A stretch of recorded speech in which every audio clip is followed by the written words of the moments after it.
জনাব মোহাম্মদ নবাব হোসেন গ্রেড লিংকে আপনাকে স্বাগত জানাচ্ছি। আমরা বিভিন্ন সময় শিক্ষার্থীদের আ যে বিষয়গুলো প্রয়োজন সেটা নিয়ে আমরা কথা বলি।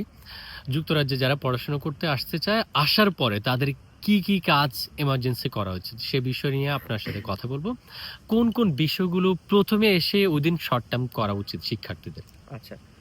প্রথমত দেশে আসার পরপরই আমাকে প্রথমত যেটা করতে হবে, একটা সিম নিতে হবে, সিম কার্ড। কারণ আমার হচ্ছে এখানে ইন্টারনেট ছাড়া আমি এখানে ৫ মিনিটের টিকাটা খুব কষ্টকর। সো আপনাকে প্রথমেই তো এসেই একটা সিম কার্ড নিতে হবে। তো সিম কার্ড নিতে গেলে নরমালি যদি আপনি সিম এপ্লাই করেন, কিছু আছে ভোডাফোন বা অন্যান্য যে সিম আছে, সেক্ষেত্রে কিন্তু আপনাকে অ্যাড্রেস দেওয়া লাগে, আরো ঝামেলা আছে। ফ্রি সিম আছে কিছু, যেগুলো হচ্ছে আপনার যেকোনো শপে কিনতে পাবেন। সেখান থেকে একটা সিম কার্ড নিবেন। জাস্ট আমরা যেভাবে বাংলাদেশ থেকে কিনে নেই, এভাবে একটা সিম কার্ড। আমি যেটা সিম কার্ড কিনছি, এটা হচ্ছে আমার সিম কার্ডের দামটা ছিল ১ পাউন্ড। মূলত হচ্ছে ওটা হচ্ছে একটা প্যাকেজ ছিল, ৫ পাউন্ডের একটা প্যাকেজ। ৫ পাউন্ডে ৫ জিবি দিয়েছিল আমাকে, আর ১,০০০ ইউকে মিনিট আর 100 ইন্টারন্যাশনাল মিনিট দিছে ১ মান্থের জন্য। তো এটার সাথে হচ্ছে ১ জিবি দিয়ে একটা সরি ১ পাউন্ড দিয়ে একটা সিম নিছি। টোটাল ৬ পাউন্ড দিয়ে আমি একটা সিম নিছি। দেন এই সিমটা দিয়ে আমাকে প্রথমত হচ্ছে ব্যাংকের জন্য এপ্লাই করে ফেলতে হবে। কারণ আপনার এখানে ব্যাংক কার্ড লাগবে। আপনি এখানে কোথাও হ্যান্ড ক্যাশ ইউজটা খুবই কম। শুধু আপনার যেখানে কোনো কেনাকাটা করতে গেলে হয়তো সেখানে আপনি হ্যান্ড ক্যাশ দিতে পারবেন। আদারওয়াইজ আপনার বাসে উঠবেন, ট্রেনে উঠবেন, সেক্ষেত্রে কিন্তু আপনার কার্ড লাগবে। কার্ড ছাড়া কিন্তু আপনি উঠতে পারবেন না।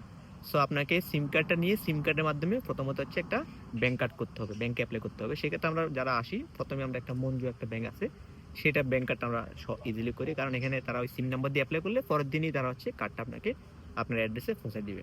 সো গেল সিম কার্ড, তারপর হচ্ছে ব্যাংক। দেন আপনি আলাদা আলাদা অন্যান্য ব্যাংকও খুলতে পারেন আস্তে আস্তে। অ্যান্ড দেন আপনাকে হচ্ছে যদি বাংলাদেশ থেকে ইউকিউবে অ্যাকাউন্ট এবং এই বিষয়টা করে না আসেন, সেক্ষেত্রে এখানে এসে ইউকিউবে অ্যাকাউন্ট এবং এই বিষয়টা করে নেবেন। আর আমার আমার আমি সাজেশন দিব হচ্ছে বাংলাদেশ থেকে না করে এখানে এসে করাটাই ভালো। কারণ হচ্ছে আপনি ওখানে যখন অ্যাকাউন্ট ক্রিয়েট করবেন, তখন আপনার একটা নাম্বার দিতে হবে। সো আপনি যে বাংলাদেশি নাম্বার দেন, কোনো ক্ষেত্রে যদি এটা সমস্যা হয়, কোডটা কিন্তু বাংলাদেশি নাম্বারে যাবে, সেক্ষেত্রে আপনার সমস্যা করবে। সো এখানে এসে যে সিমটা নেবেন, সেই সিমের মাধ্যমে আপনি হচ্ছে ইকুইবে অ্যাকাউন্ট এবং এই বিষয়টা করে নেবেন। ওকে, ফাইন। আপনার ইউনিভার্সিটি যদি পড়াশোনা করতে আসেন, সেক্ষেত্রে কিন্তু এই বিষয়টা কিন্তু ইউনিভার্সিটি একটা শেয়ার কোড আছে। এবং কোথাও জব করতে গেলে কিন্তু শেয়ার কোডটা আপনাকে দিতে হবে। আর তারপর হচ্ছে আপনি অ্যাপ্লাই করবেন এনআই অ্যাপ্লাই, ন্যাশনাল ইন্স্যুরেন্স বলে এটাকে। এটা ছাড়া কিন্তু আপনি কোথাও জব করতে পারবেন না। সো জবের জন্য কিন্তু আপনি এই এনআই অ্যাপ্লাইটা আপনাকে করে নিতে হবে। এটা এসে প্রথম দিনই করে ফেলবেন, কারণ এটা আসতে একটু সময় লেগে যায়। ১ সপ্তাহ, ২ সপ্তাহ, ৩ সপ্তাহ লেগে যেতে পারে। তো সেই ক্ষেত্রে আপনার কিন্তু শুরুতে এসে এনআই অ্যাপ্লাইটা করে ফেলতে হবে। অ্যান্ড দেন আপনি জিপি অ্যাপ্লাই করতে পারেন। সেটা হচ্ছে জেনারেল পেশেন্ট। আপনি যদি অসুস্থ হন, সেক্ষেত্রে আপনি এটা ট্রিটমেন্টের জন্য আপনার এই জিপি অ্যাকাউন্ট আপনার দরকার। সো তারপর আপনার প্রভিশনাল ড্রাইভিং লাইসেন্স জন্য অ্যাপ্লাই আছে, ওটাও আপনি করে রাখতে পারেন এডিশনাল হিসেবে। সো আপনাকে প্রথমে তো এসেই কি করতে হবে, প্রথমত হচ্ছে আপনার সিম। সিমটা নিতে হবে। দেন হচ্ছে সিমের মাধ্যমে আপনাকে ইকুইবে অ্যাকাউন্ট এবং ই ভিসা এগুলো করতে হবে। দেন ব্যাংক কার্ডটা ইম্পর্টেন্ট, ব্যাংক কার্ডটা করতে হবে। তারপর হচ্ছে জিপি অ্যাপ্লাই করতে হবে। অ্যান্ড দেন প্রভিশনাল যে সার্টিফিকেট, সেটার জন্য আপনি অ্যাপ্লাই করতে পারেন।